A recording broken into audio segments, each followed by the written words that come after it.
Good afternoon, everyone. I'm Shreya, and I'm thrilled to be here today.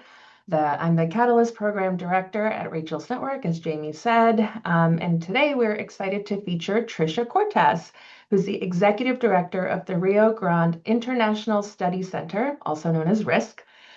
Tricia received the Rachel's Network Catalyst Award last year, and the Catalyst Award is Rachel's Network, our signature funding and leadership development program.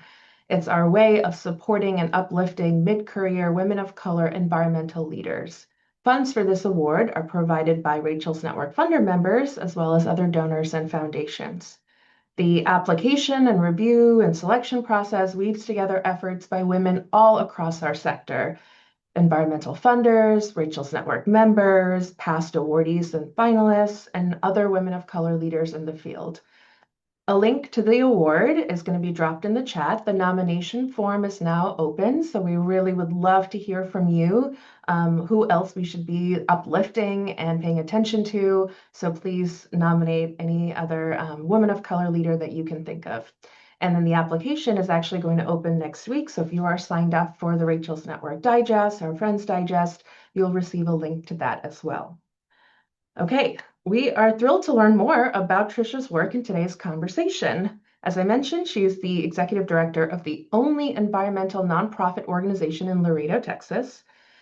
Tricia's work is to protect the environment of the Rio Grande and the Rio Bravo watershed, as well as the people in South Texas who depend on it. So we're looking forward to learning from her.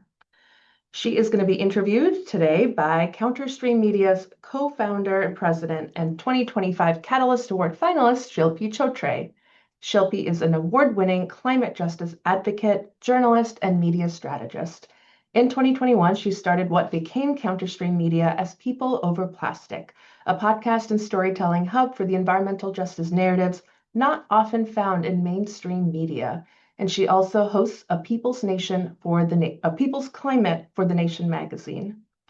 Tricia and Shilpi have actually been connected for a while through their mutual work in the Break Free from Plastic movement. So Shilpi, we really welcome your expertise in this conversation. I think this will be a really good chance to hear from both of you. And also we want to learn about your work with Counterstream Media as well. So I'll pass things to you to get us started. Thank you. Hey, all. Thank you so much for having me. Thank you, Shreya. Well, Trisha, my friend, it's so good to see you again. When we chatted earlier, it struck me how much has actually intensified, not just on the ground, but in how border communities are being talked about nationally, especially given how much has shifted at the federal level. What feels most urgent or most defining about this moment for you?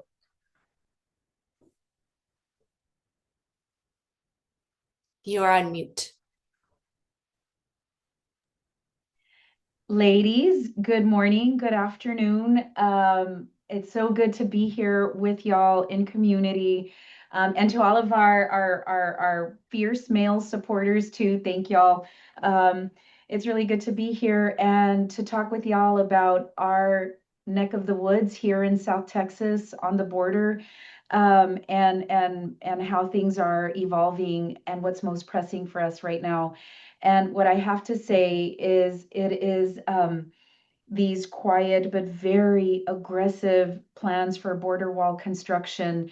And it's different from last time, in that, last year's the big ugly bill, they put in $46.5 billion with a B to do this border wall construction and to also install, Texas and Mexico are divided by a river, the Rio Grande, and they want to install hundreds and hundreds of miles as well of these buoys, a buoy system in the middle of the river. And so what you have to understand about that, about what's happening, is that this is a massive transfer of title. This is a massive land grab of public and private land along the border to put this land in the hands of the US government. And simultaneously, what's also happening that's very worrisome for the border is that they are also starting to announce through DOD, not DHS, but the creation and expansion of what are now called national defense areas on the border that would be maintained and controlled by the Department of War, the military. And so that's all in these like beginning stages. But what's important to know is they're going to take land away from us, our access to the river, to construct a massive barrier system of wall, a security enforcement zone, denuding and devegetating the whole riverbank, and having military and DHS control this land, and then the buoy system. And to do this, the authority comes by categorizing us as high illegal entry based on this provision in the U.S. Real ID Act.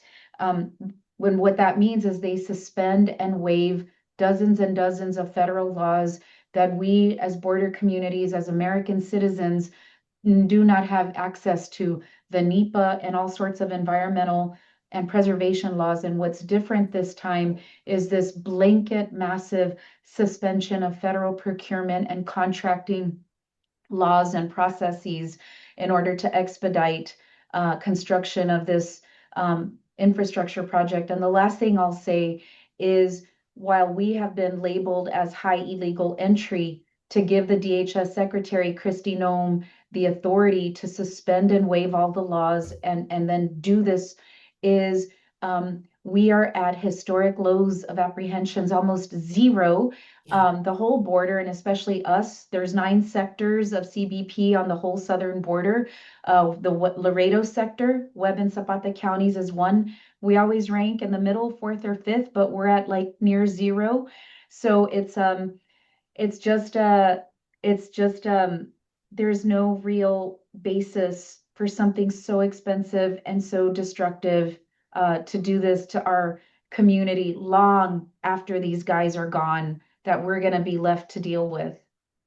You know, listening to you, what stands out to me is that there is so much tension between the actual data and the scale of this federal response. It's a narrative war as much as it is boots on the ground. And I know you and I have talked about that in depth before. I think the gap that you're painting here has real consequences for policy, for human rights, and of course, environmental protections. And I know we jumped right into it, but I really wanted to make sure we were grounding the conversation with what's really at stake here. But for those of you that are newer to the work, I would love for you, Tricia, to share a little bit more about Laredo, Texas, and what it's actually like to live along an international border that is in the crosshairs of so many environmental and social justice issues. And we've heard a little bit about that already. All right. Well, y'all need to come here because the food is killer and there ain't no place that does food like Laredo. Number one, that's the good thing, right? And it is like the culture here is very binational in its feeling. We're like 96% Latinx to begin with. So the language, the food, the culture, it's very it's weird because I'm Mexican American from San Antonio, which is like a 2.5 hour drive away, but this is a different place. And they always say, like, you know, to be from the border, to live on the border is to be neither here nor there, right? And it's just this place of it is American, but it's Mexican, and it occupies this really weird space. Now, on the other hand, to Shilpi's point, this is a place where you know there is a lot of environmental racism that comes into play here, right? Through oil and gas operations. We're the largest inland port in the Western Hemisphere, 18,000 diesel trucks a day, a lot of fracking in our county, and this concept of militarization of the border, we're like ground zero. And there is income disparity within our community. You would think just, I thought this when I moved here in 2001. Okay, we don't have to deal with race. We're going to be able to do like amazing things. But as you all know, and as I learned, right, there's other systemic structural problems that happen through class, right, that are very much problematic here in terms of governance style of how decisions get made here in a very top-down way. And so our organization has been around for 32 years. Um, um, we're a research and advocacy group, and trying to hold folks accountable, those in power or business interests in power. But we don't always just play defense, right? Like we've really moved in the last few years into playing offense, trying to work with the most impacted community members so that they name the future that they want, that they're at the table, well informed, stating what they want to see, whether it's an issue that they're tackling or just their neighborhood, their place. And so it's a community that is very warm, very relationship driven, and a very binational, bilingual, bicultural type of feel of a place. When I first learned about Laredo, largely through meeting you, several years ago, it's like, this is textbook environmental justice community. Why isn't it not everywhere? Like, why is it not all over the news? I think it's important also to underscore that Laredo is an urban, historically unified community that was originally divided by the 1848 treaty between Mexico and the US. That fact and that nuance is actually becomes very important when you're talking about borders. It's not an abstract border zone, right? It's divided, but that context often gets lost in national conversations. You touched on this a little bit. I want to revisit your origin stories, Tricia, because I love this fact. You moved to Laredo actually as a print journalist, and one of the chats we had for A People Over Plastic, you described the community as quirky. And I I just love that so much because I think it really gives like a true feeling of just joy. And there's so much community innovation that's also happening in Laredo. And of course, RISC is the only environmental nonprofit in the city. So I would love to hear a little bit like what inspired this professional journey. Oh my goodness. All right. So I was a reporter. That was my thing.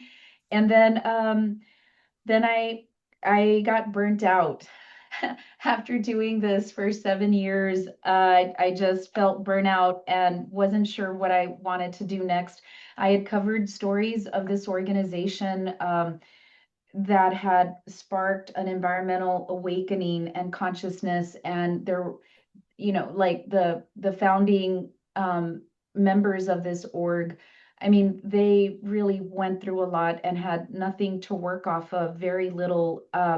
And so I'd done some major stories that I'd covered with them, and all of the challenges that they faced, but I knew they were legit. So bottom line, I was in the middle. I left my job trying to fit on good terms, but just trying to figure out what to do next. And they were like, "Hey, we've got a 6 month uh, job if you're interested. It's an EPA border 2010, I think, funded grant. It's 6 months, part-time, 20 hours a week, $10 an hour." And you're gonna do stuff with Dia del Rio, with the whole watershed. And I was like, I don't know, working for a nonprofit and 20 hours a week, 6 months, $10 an hour, but maybe it'll help me figure out where I'm going to go next and where I'm going to move to next and the next chapter. And so that was in May of 2010. And it just, uh, you know, without expecting it, I stayed. It was a fascinating organization with, and what makes, I think, risk so fascinating is you can dream and imagine things and go after that and find your tribe, find your people here that feel passionate too and want to do the work with you. And I think that made it addictive. And because you could also see the fruits of the work. I It's didn't I very didn't know much. tangible. Yes, and I didn't know a lot. I remember telling, uh, you know, the folks from RISC. I'm like, yeah, but I mean, I don't really know anything about the watershed, and I mean, I don't even know what are like the main issues with with the river. And I just remember, I there was no playbook to learn from. He was just like, hey, you're a reporter, you can read, you can pick up the phone and make calls, and that was the training for and has continued to be, to a large degree. But now we've grown, right? We were like a 3-person operation, one full-timer, couple part-timers, and now we're a staff of 10, doing really good work in the air, water, land slash neighborhood space and community and nature space. And then obviously this rapid response with the border wall, that's we didn't raise our hand for that fight, but this happened to us last time and they underestimated us, and we'll let them underestimate us again too. Well, you've built risk into something truly durable for Laredo. And for folks that may not know this about our friend Tricia, she was named Laredoan of the Year in 2019, which also just speaks volumes of what that leadership actually means for the community where she's from. And anyone that knows Tricia just knows how dedicated she is to this work. And she's been very personally motivating for me in our own work. So thank you, Tricia, for everything you do for all of us, and of course for your community. I have a question here that's shifting gears a little bit. So some Rachel's Network members on this webinar actually traveled to the Arizona border in 2017 and subsequently funded organizations fighting the border wall. So kudos to those folks.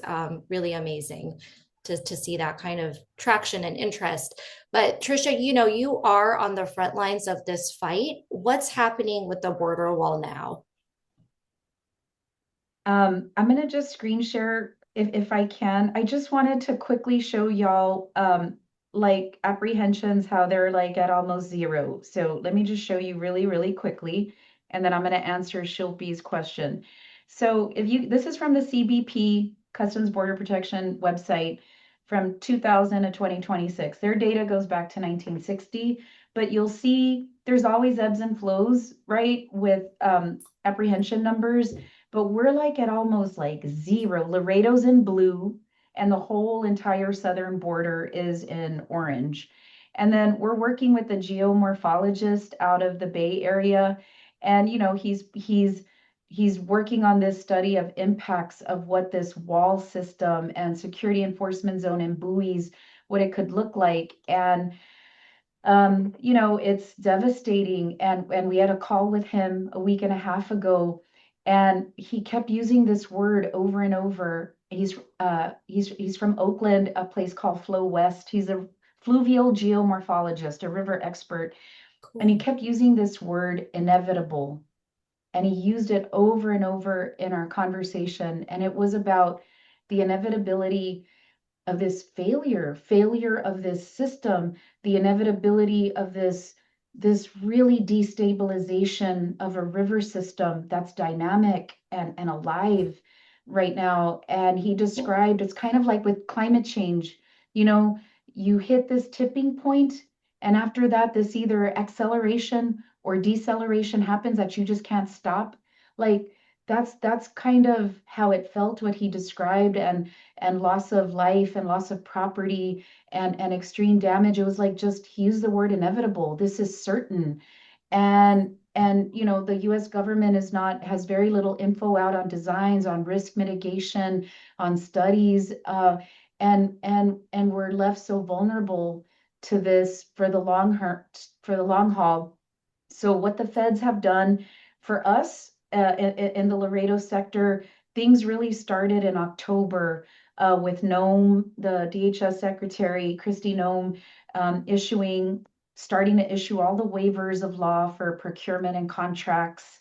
And then in December, with all the waivers of laws for us, they've started to award the first batch of contracts. That happened in December for us, 1.4 billion, just the first batch.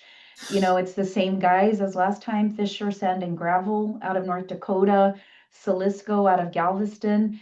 And then it's only recent, really, we just had a landowners town hall meeting last week, and landowners are now starting to get the letters. They're called right of entry documents, and they're very different from last time and go way beyond last time. This comes straight from DC, Customs and Border Protection, and the government agencies that work on this. It's U.S. Army Corps of Engineers with CBP, with the U.S. Attorney's Office, right? They're all in this together. What makes the ROE so different, and we didn't even know about this till we got our hands on one a week and a half ago, is that this ROE, because condemnation and the taking of land is a two-step legal process, right of entry, and then if y'all can't come to an agreement, then it's condemnation. Well, this ROE, in the past, the feds could go on and they'd want to get on your land and survey and do testing, maybe stage some of their material. But a lot of landowners last time said, no, thank you. We're not interested. We don't want this. And they get taken to court. This time around, the ROE is not just about surveys and tests and studies. Like if you sign, you are allowing them to construct the border wall. You're allowing them construction. And now they're calling it this time ROEC. And we had this landowners meeting, and this couple, they were Spanish dominant, right? They owned land by the river in Northwest Laredo, didn't know better, tried to translate, and they signed it because they felt afraid because they're given 5 days. And they just had this look of anguish on their face, like, we've signed this, and now what happens? And so we're working with a team of attorneys and, to try to help us with landowners and these legal strategies with this. So they, despite all their plans of takeover and militarization and running over and mowing over whoever it is, they still need the land. The landowners, like they are critical piece of the puzzle, the landowners. And even the city of Laredo is a very big landowner. They just got their ROE. And so now that's the battle right now, to not get anyone to sign and until they're working with attorneys to figure out their options and decisions. Thank you also for showing the graphic that you put up. I think, again, it's important to understand that there is this massive disconnect between the current border conditions, continued federal investment, and the narrative that they're putting out, right? What we're seeing on Fox News is not the reality. And especially as we're seeing the escalation of ICE in cities across the country, this is all very connected. I also want to name, again, this is what makes this an environmental justice issue quite squarely, is that when environmental laws are waived in the process, you talked about NEPA, that sets precedent beyond immigration policy. So that's something I want to get into a little bit more, is actually what else is the Rio Grande International Study Center, or RGISC, focusing on that you haven't already touched on? I would love for the community to hear some of these key action items. Some of the things that I found really compelling are, like the air sensors network, the LIDAR tree equity study, and actually the arts initiative, which I think like the role of all arts and culture change is instrumental to winning on issues like this, especially when they're intersectional.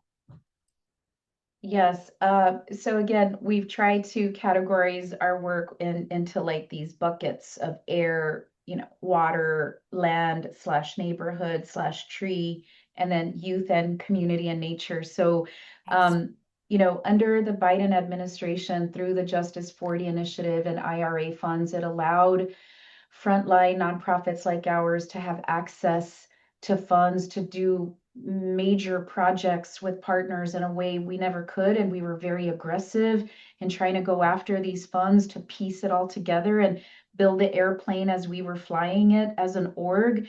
And so now, last year, through the help of NADBank and EPA, we installed Laredo's first binational, with Laredo and Nuevo Laredo, binational air sensors network.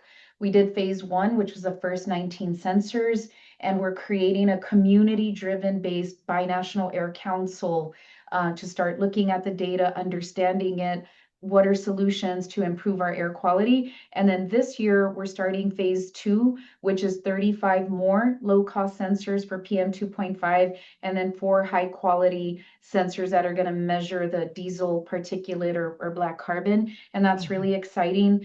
In the meantime, we're still involved with this tremendous threat from ethylene oxide. I know some of y'all are familiar with this. It's one of the most toxic, carcinogenic air toxics that the EPA regulates.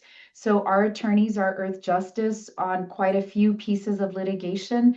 Ethylene oxide, we took the EPA to court and forced them to do a revision to the sterilizer rule because we have a commercial sterilizer plant in Laredo, really quiet, under the radar, has been open since 2005. We didn't even know about them till 2021, and they're one of the highest emitters of ethylene oxide in the country. There's about 90 or so commercial sterilizers in the country. It's all part of the petrochem monster too, right? Ethylene oxide comes byproduct of fracked gas. And anyway, so you get the picture, but this is to sterilize medical equipment. And we're still involved in some pieces of litigation. And then in the water space, we have a very distressed river system. That's our only source of drinking water. And given the pressures of climate change with rising heat and declining rainfall, this is like very worrisome. And while the city and there are major forces in our community, billionaire oil and gas families, Christian evangelicals tied in with all of that too, there's been this potential move to privatize our water, but we are saying the river's not finished. The river still has more if we treat it right, and we can do innovative things like wastewater reclamation, like El Paso and Tucson. And so we're in the middle of a study with NADBank and the city. It took us 3 years to get there. We're doing that. And then also, as Shilpi mentioned, we just did a LiDAR flyover to just get an understanding of what's going on with tree canopy in Laredo and the equity of it. Where are the trees? Where are they not? What's been the changes in 5 years? And that study, we still need about 8 more months. In the meantime, we're working on this really interesting, ambitious project it's an 11 inner city neighborhood initiative of the most marginalized, historic, oldest neighborhoods in Laredo along the riverfront and Zacate Creek, this creek system that got channelized. And so we're working with them to try to engage them more and activate them more in environmental activism through arts and culture and through very targeted narrative storytelling sessions and workshops to eventually build toward their year 1 and then their year 2 exhibition. And it's very place-based. These are forgotten communities, really low-income communities, but they're the heart of how Laredo was founded. And so we want them to know that their stories matter, that they have a story to tell, their place along the river, their place along Zacate Creek. And in the meantime, we're going to start this whole environmental, hydrological, cultural landscape analysis of Zacate Creek. So with the storytelling and neighborhood activation, and then this more technical study, we want this to be the blueprint for then a phase 2 investment for restoration where the community and the neighborhoods are fully involved and have a say in how they want these things restored, and the city too. Well, while federal environmental protections are being waived and there is this escalation of immigration enforcement, you're hearing how RGISC is building lasting infrastructure. It's scientific, it's cultural, it's economic, it's all grounded in justice. So I want to briefly reflect back what you just described so our audience can really appreciate all of the different things going on. There's the community air monitoring in one of the largest inland ports in the hemisphere. There's black carbon tracking from diesel traffic. There's ethylene oxide litigation, wastewater reclamation to reduce stress on an endangered river. We are going to see it come back, Tricia. Tree equity mapping, green jobs and restoration in neighborhoods that have been long overlooked, and arts-based storytelling, environmental activation. So to me, that really reframes not only Laredo, but border communities at the national level as places of stewardship and innovation. So I really think we need to be focused on translating what's happening on the ground to national audiences. And this is where narrative and cultural strategy comes into play. On that note, I would love to hear kind of what is your vision for the future for your work along the Rio Grande River? It's such I feel like it's such a character in the city of Laredo. And where do you find the most hope?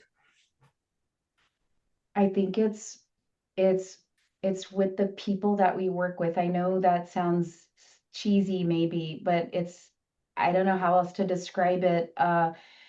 And I think our team, like it took us a long time to get here, a lot of hits and misses, but we've built a really good team that's aligned with our organizational culture, and they get it, and they also bring their ideas and their passion to the work.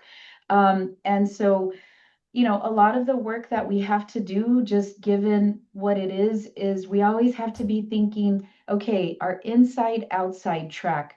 Who are the decision makers we need to be talking to? The whole spectrum of allies. Who's oppositional? Who's aligned? Who do we need to move certain things forward? We have to constantly be thinking about that and talking with them. But then we have to work with community, because that's who we're accountable to and whose lives we're trying to improve with their input.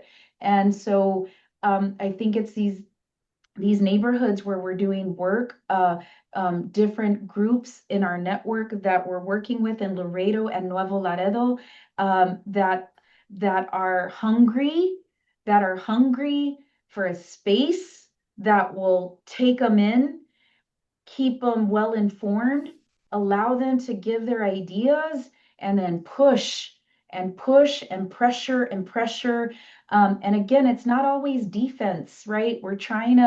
You always need that, but we want to get into offense too and say, this is like the future that we want for Laredo, a place that is surviving and thriving and green and just and diversified economy with green jobs and and a rejuvenated, like you said, Shilpi River. If we just give it the right focus and investment and attention, I think we could do marvelous things. And I want to show y'all this morning, really quickly here. This is usually they're working, but we have group meetings here in a place of Las Palmas along the river, this community Oh, that's been doing this restoration work in this place by the river, the oldest, poorest neighborhood, Barrio Azteca. And we've trained them and we've given them jobs to do the restoration work in this magnificent, extremely neglected riverfront green space downtown that the city hasn't been able to do, but we're trying to partner with them, with these residents. wow. That's remarkable. I want to talk a little bit about capacity, right? Because capacity is so important to sustaining organizations on the ground and doing the good work. Do you mind speaking to us about the impact that the Rachel's Network Catalyst Award has had on you and your work? And also, how can folks on this webinar support your work and others like Laredo happening in their own communities? Okay, so I learned about Rachel's Network when they put out an invite. They were going to have their first retreat of mid-career uh, women of color and go on this retreat at a place called Kripalu. I'd never heard of that. I felt very guilty getting away for 3 days because I've got two little kids, and we were in the middle of a lot of stuff at work, but it sounded so compelling. And so So I got to be part of that group, and that's where I met Shreya. And it just was like you heard these other like Oh. fierce women doing great things. We got to like do yoga and eat healthy and walk in the woods and not feel guilty that you could get away like that and be quiet and you weren't allowed to use your phone. And it was through this experience. I'd heard about it and I was like, yeah, yeah, yeah. But I think in conversations with Shreya there and afterward, it was like, okay, how do you build in wellness into your team? And that wasn't anything I ever thought about, or I was like, oh, come on. But I realized how important it is because even now, with really high stress moments, like I can remember and I can breathe and smell and visualize that place, and it brings like just like it sends out a few calming hormones, right, in the body.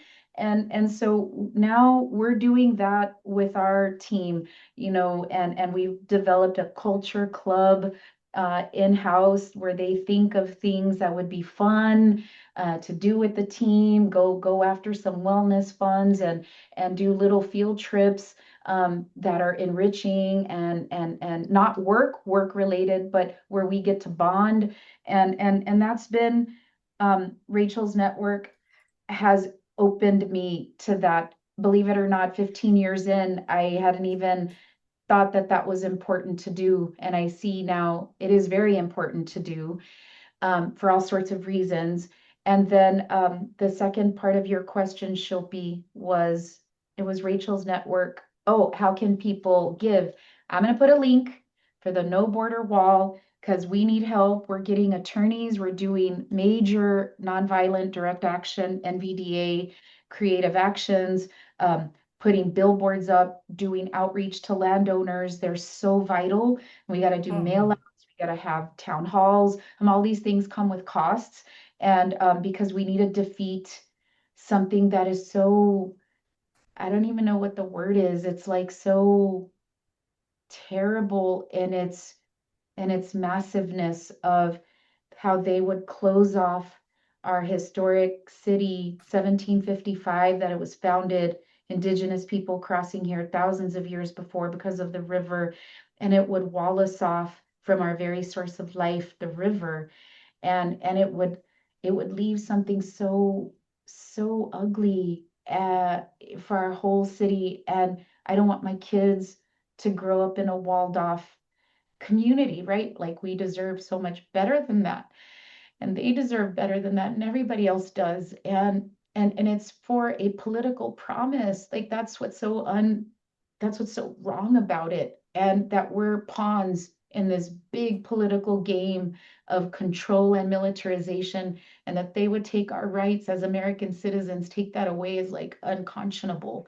And so we have a fierce coalition of attorneys, landowners, artists, normal everyday people, very mobilized and ready to throw down and do everything that it takes inside outside to defeat this. And we don't want to be back at this every terrible authoritarian administration over and over, so we got to figure out a way how we strike down that section in the US Real ID Act that gives the authority to the Secretary of DHS to waive laws. And so anyway, and I'm sorry to get emotional, but the wall is very real for us for the long haul, because people bike and bird and fish and have events, and it's peaceful and it's beautiful. And to think that that would go away to something off limits where the military puts in their vehicles and their high intensity lights and all their people, like I just can't imagine that. Like who could, right? It would be like cutting off the lungs of your city.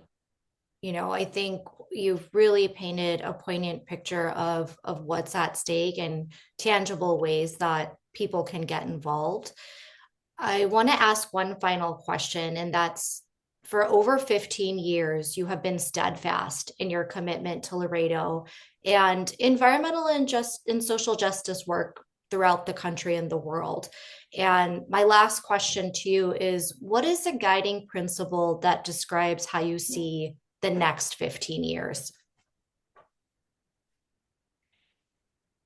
I think we have power in numbers, and nothing is ever a done deal. We learned this last time with Trump. That can be applied to anything else, any other injustice, right? And where they tell you this is a done deal, quit fighting. Why can't you compromise? Just the money's there, this is done. But I think the power of people motivated by something very core that they love and want to protect is a powerful force. And I know this, I've lived it, I saw it in a place that Laredo was never the like go march, carry bullhorns and signs place ever until 2019 with the declaration of a national emergency. That was not our lived experience, and people mobilized. And so I saw how we could change a very conservative city council and force them to let us do a huge street mural that said defund the wall, fund our future. And I see people in the neighborhood that just are looking for some structure where they can get involved. And so I know that with the right visioning, plan creation, mobilization, organization, openness to people, working your inside tracks and getting the investments. I mean, I just think anything is possible. Anything's possible. And that's what I believe we can accomplish and achieve in the next 15 years, but we can't do it by ourselves. I can't, my organization can't. It's everybody that's in coalition and everybody who's in the support network that knows that what we go through could also happen to you too, and we want to be there to support you too, to either fight injustice or help you achieve the beautiful dream you have for your community with people from that community. And all of the big nonprofits and foundations play a role. That's what I've learned in coalition. Everybody plays a role. Not everybody can do the same thing. There's your funders, there's your on the ground people, there's your strategists, your artists, your research data people. Like you need everybody committed to that role. That's what makes us really strong, like the Spartans. I always kind of see it like, the movie 300, how they locked forces and they were just this impenetrable, these 300 guys with a Persian army, and they locked forces and could like withstand so much assault while advancing. And that's what I think of when you can create strong coalitions of people knowing their role in that kind of formation. Thank you so much, Tricia. We've heard a lot today about, what's going on with the federal authority in terms of land, air, and water, and the precedent that's already been set from the last border wall work. But, it's also this conversation about restoration and culture and recovery. So thank you. Thank you so much for bringing your full self to the conversation. I always appreciate getting to chat with you. And I know we have some questions in the chat that I believe Jamie will be reading for us. So I'll turn it over to Jamie. Thank you, Shelby, and thank you, Tricia, for such a wonderful conversation and so many beautiful messages of hope inside of really difficult work that you're doing. We appreciate you both. Shelby, we were joking on a staff chat that we should just have you come and do all of our conversations because that was so beautifully moderated. Thank you. We do have a question in the chat from Erica. Do you have any counterparts in Nuevo Laredo who are working on similar issues across the border? And more broadly, which partnerships have been most fruitful in your work? Holy smokes. Okay, Nuevo Laredo, there's not a counterpart in the sense of like there's a risk, an RGISC, but there are small groups and it's just starting to happen. Nuevo Laredo's way bigger. They function and work differently politically, and their civic associations is just a little, it's different. It's a bit different. We're learning a lot more about this, especially because of the work on air and this vision that we've got of a huge binational river park instead of a border wall. But so our partners in Nuevo Laredo, out, you can think of government, but I like to think of like all the asociaciones civiles, all the civic groups, and there's attorneys and architects and a very vibrant like artist group that's intersectional that cares about all these things. And so those are the people we're starting to really work with and figure out how we can support them and uplift them. So some of the work is integrated and we can leverage and pool together our resources and ideas. So that's happening in Nuevo Laredo. In terms of like fruitful partnerships, wow, I don't know. There have been so many. I I mean, Earth Justice gave us a voice and a place to fight back at a federal level in the courts on ethylene oxide, PM 2.5, heavy duty trucks, the endangerment finding that we just could never have done that as a small org ever. And those are like some amazing lawyers. They come down here. They come down here often to meet people. We set up meetings with decision makers. We set up people with meetings with impacted people so that they see that inside outside duality of the work. And in terms of other partnerships, wow, I mean, there's also certain funders that I think like to do very like kind of deep community work, and they come to visit to support this. And then on the ground, there's been partnerships with, like right now, these residents of Barrio Azteca. Uh, I think we're able to work with other professionals who are values aligned, certain architects and engineers. And I know I'm leaving a whole bunch of people and things out.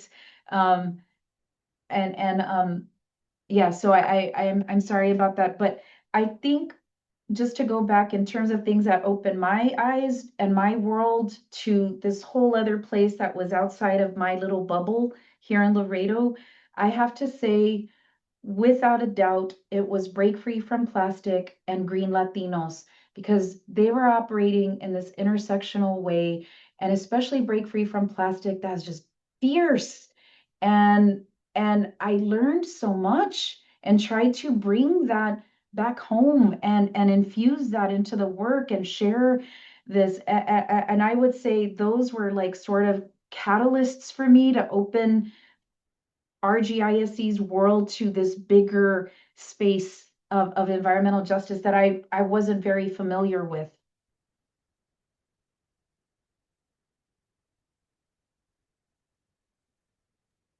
Thank you so much. Always, you can't do this work alone. I'm sure the partners are extensive. We have a question in the chat from Jessica Jones. She says, I live in DC now, but grew up in Texas and have roots in the RGV. I get questions from friends and family still in Texas about the Democrats and the GOP primary candidates for senator, since I was fairly plugged in when still living there. Do you have any experience with, or do any of the current candidates stand out to you, good or bad, from an environmental justice perspective? Thank you for that question, Jessica. That's such a good question. I'd have to say that our US senators, we've tried to reach out to some of their staff on a couple of things. Haven't really gotten much traction from them, so they're not really the US senators. I don't even know if I'm answering this question correctly. Please correct me if I'm not. But I don't know if the question's about the US senators, but they're certainly, I wouldn't say a strong place of connection for us.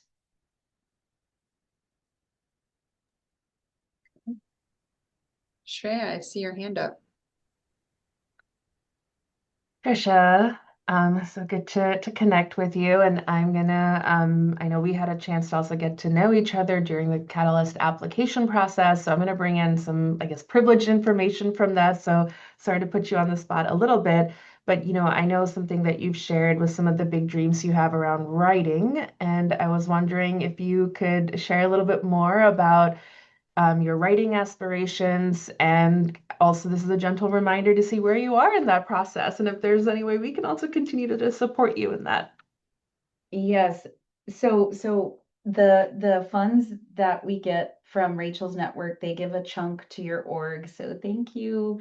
And then the finalists also get a chunk of money. And I have my money in a pot because I want to do a children's series of adventures on the Rio Grande of these two cousins. And so I had started this during COVID, the lockdown, and I've got 5 stories done, but I want to do like 3 more at least, make it a series. And so the funding I wanted was for an illustrator to help bring them to life in a fun, cool way. But I got some recs of a couple of artists. I just haven't met with them yet, but I will keep y'all posted on that.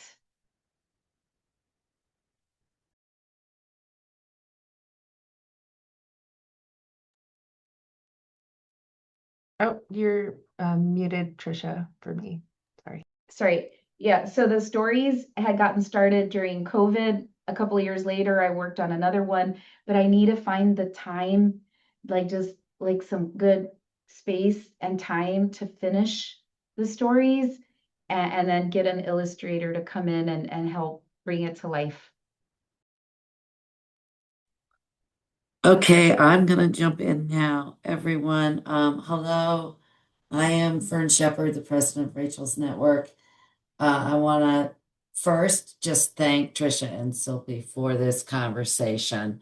But I want to do more than that. So we're not done quite yet. So please don't sign off.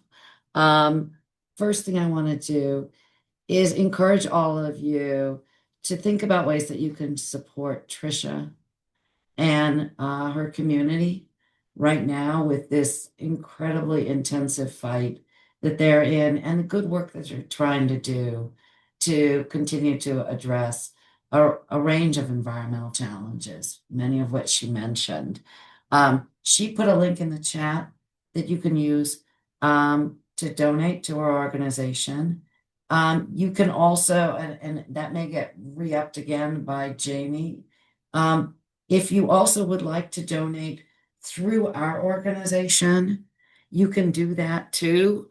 We are happy to take anonymous pass-through donations and just grant them on to Tricia's organization. And I also want to mention that we have started something that we actually did started during COVID, restarted most recently. It's our Community Resilience Fund. So from Minneapolis to Laredo, we are hearing the same stories of the effect of this federal government's, especially their immigration work, that is really affecting literally awardees of our Catalyst Award and certainly their communities. And so if you would like to donate to that Community Resilience Fund, you can contact me. We may put something in the chat that you can reach. That is a great way to move money directly to individuals who are really feeling this. They're not able to go to the grocery store. They're afraid for their children. They're afraid to go to work. And we want to provide support, and we are doing that. I also want to take a moment to highlight the work that Shilpi's doing and her organization.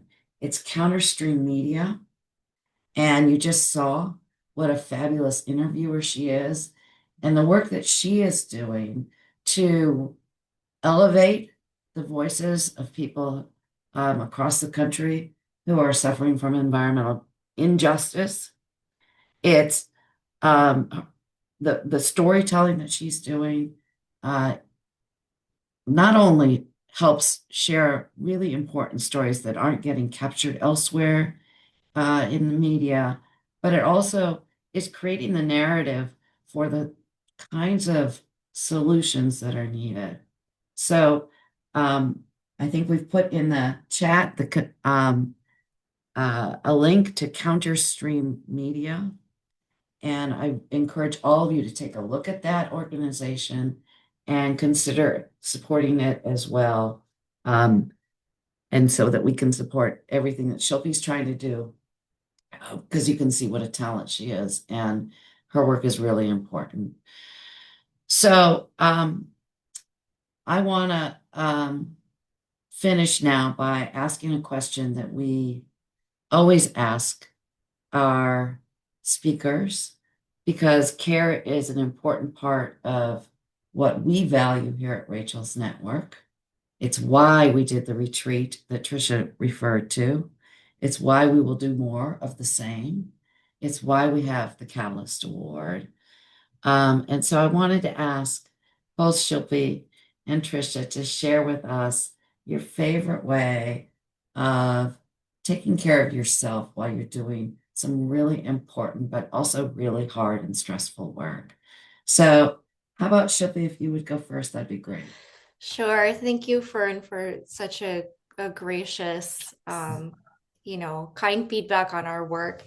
This is a really timely question because I've been thinking a lot about this. I have two little boys, and so my self-care is actually instrumental in, being there as a mother and also showing up for the work that we must do. And the way I do that is through cooking. I love cooking, especially Indian food. I've talked to Shreya about this. I have some dishes that I really really love to cook for my family. And a second part of that is we have a little bit of land where we can garden, and so trying to grow some Indian herbs and spices in Oakland weather, see if they make it this season.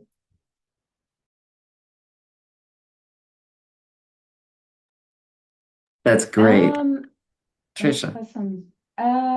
You know, I have found, and more recently, because I was in in a cave for a few months, like with the border wall, and we had to move offices and growing our team and and some ways that I think it happens is that to have dinner or coffee with a friend and really catch up, because I don't make time to do that. Like it really recharges my battery and makes me feel good and gets endorphins going. Yes, I like to walk and do yoga when I can too. But I have two little kids and recently divorced also. And I just like to go, on the electric scooter, scooting around with them, and we yell and do these howls. That's really silly. And they're down for that. And so we're like in the neighborhood or parks doing these like howls on our electric scooters and just like snuggling with them in bed. I think those are some ways that can immediately reduce stress sometimes. I love it. I love it.